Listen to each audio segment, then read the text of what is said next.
presidency is the most powerful office in the world. It's an office that not only tests your judgment, perhaps even more importantly, it's an office that can test your character.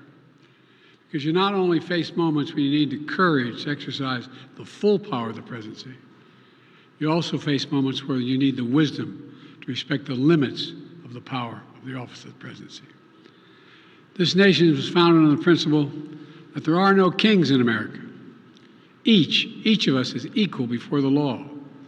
No one is above the law, not even the President of the United States. With today's Supreme Court decision on presidential immunity, that fundamentally changed. For all practical purposes, today's decision almost certainly means that there are virtually no limits on what a president can do. This is a fundamentally new principle, and it's a dangerous precedent, because the power of the office will no longer be constrained by the law, even including the Supreme Court of the United States. The only limits will be self-imposed by the president alone.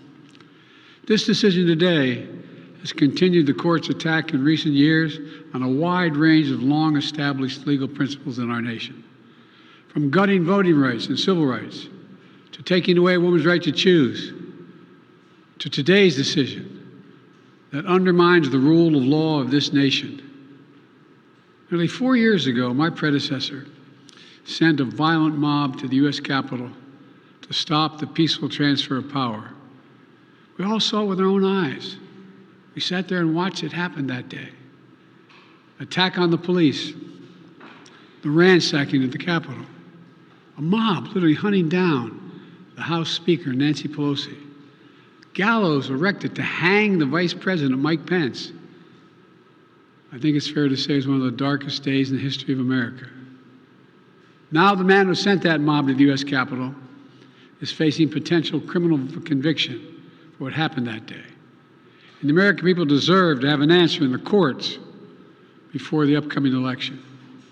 The public has a right to know the answer about what happened on January 6th before they are asked to vote again this year.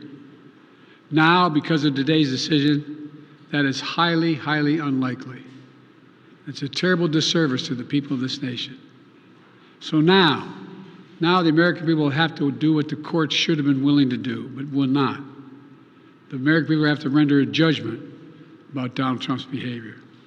The American people must decide whether Donald Trump's assault on our democracy on January 6th makes him unfit for public office in the highest office in the land. The American people must decide if Trump's embrace of violence to preserve his power is acceptable.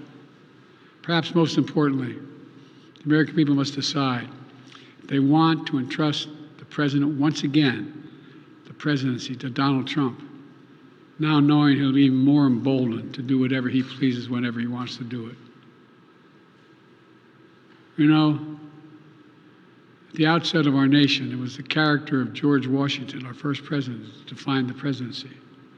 He believed power was limited, not absolute, and that power always resides with the people, always. Now, over 200 years later, with today's Supreme Court decision, once again, it will depend on the character of the men and women who hold that presidency that are going to define the limits of the power of the presidency, because the law will no longer do it. I know I will respect the limits of the presidential powers I have for 3.5 years, but any president, including Donald Trump, will now be free to ignore the law. I concur with Justice Sotomayor's dissent today. Here's what she said. She said, in every use of official power, the president is now a king above the law. With fear for our democracy, I dissent. End of quote. So should the American people dissent. I dissent. May God bless you all, and may God help preserve our democracy. Thank you. And may God protect our troops.